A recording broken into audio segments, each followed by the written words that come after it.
Hello everyone, good morning and a warm welcome. This is Sage live from the Kalkine TV studios here in Sydney, and you are watching the opening bell.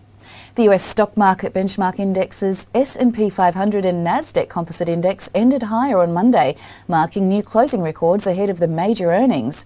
S&P 500 gained 7 points and tech-savvy NASDAQ surged 122 points. However, the Dow Jones Industrial Average lost 62 points. The decline in consumer and energy stocks offset growth in the financials and industrial stocks on the index. The S&P 500 rallied 0.18% to 4,187.62. NASDAQ Composite Index rose 0.87% to 14,138.78. The Dow Jones was down 0.18% to 33,981.57. The small cap Russell 2000 grew 1.15% to 2,298.01. Tesla shares rose 1.21% on Monday ahead of its earnings, and the US electric car maker is scheduled to report its first quarter earnings today after the market close. Major technology companies including Apple, Microsoft, Amazon, Alphabet, Facebook and Qualcomm will also report their first quarter results this week. A quarter of S&P 500 companies have already announced their March quarter results, and most of them reportedly exceeded the street estimates. Global equities made moderate gains on Monday as increasing confidence about a rapid recovery of economies from the COVID-19 pandemic offset virus concerns. And looking at the major newsmakers in Australian share market, newly listed Universal Stores reported robust sales growth for the sixth consecutive year, with strong gross profit results. The underlying EBIT increased 69.4% to $31.5 million, while statutory NPAT rose 47.7% to $15.8 million. Bingo Industries Limited said that it has signed a scheme implementation deed with Recycle and Resource Operations for the acquisition of all the issued shares in Bingo pursuant to a scheme of arrangement.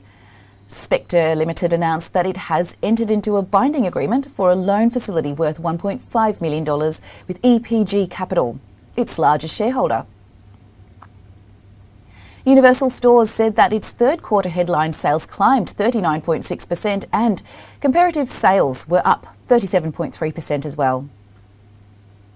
On to BlueScope, who said that it expected the underlying earnings before interest and tax, or EBIT, for the second half of financial year 2021 were to be between $1 billion to $1.08 billion Australian dollars. The company's earlier guidance was between $750 million to $830 million Australian dollars.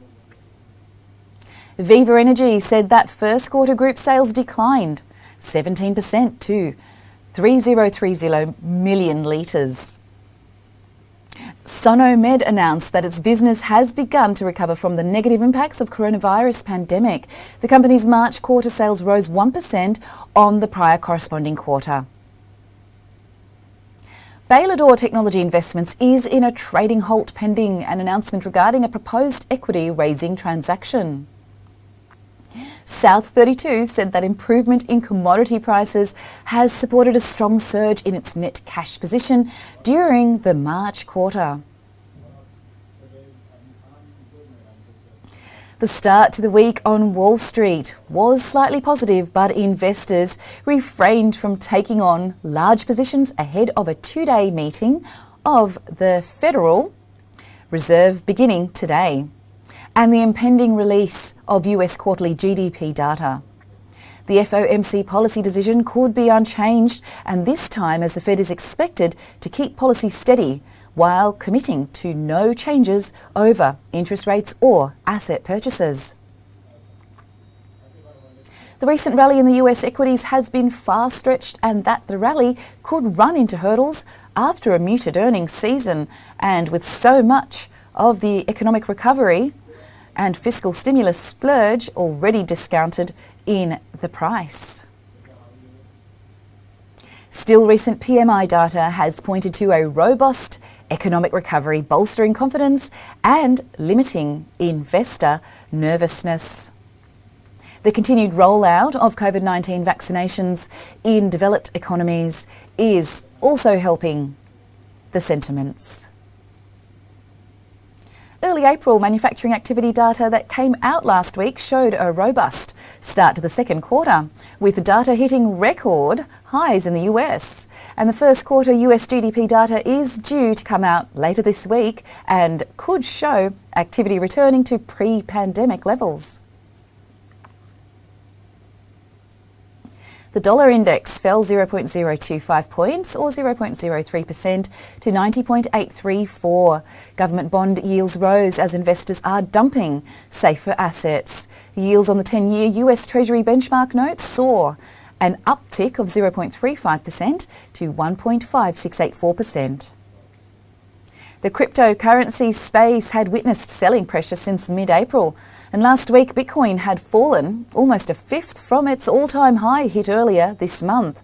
However, on Monday, the bellwether of the crypto space rose by 10.5% on reports that JP Morgan is planning to offer a managed Bitcoin fund. In commodities, the WTI crude futures closed at US $61.91 per barrel, down 0.37%, and Brent crude futures settled at US $65.65 per barrel, down 0.70%. Australian energy players such as Santos Limited, Beach Energy Limited and Oil Search Limited could open on a weak note today. Spot gold inched up 0.2% to US $1,780.16 an ounce, and the US gold futures settled 0.1% higher at US $1,780.10 an ounce. The Australian gold miners such as Newcrest Mining Limited, De Grey Mining Limited and Northern Star Resources Limited could trade mildly higher today. And that is all for now, but thanks for watching. Stay tuned for more live updates on Kalkine TV across economy, markets and sectors. This is Sage signing off for now.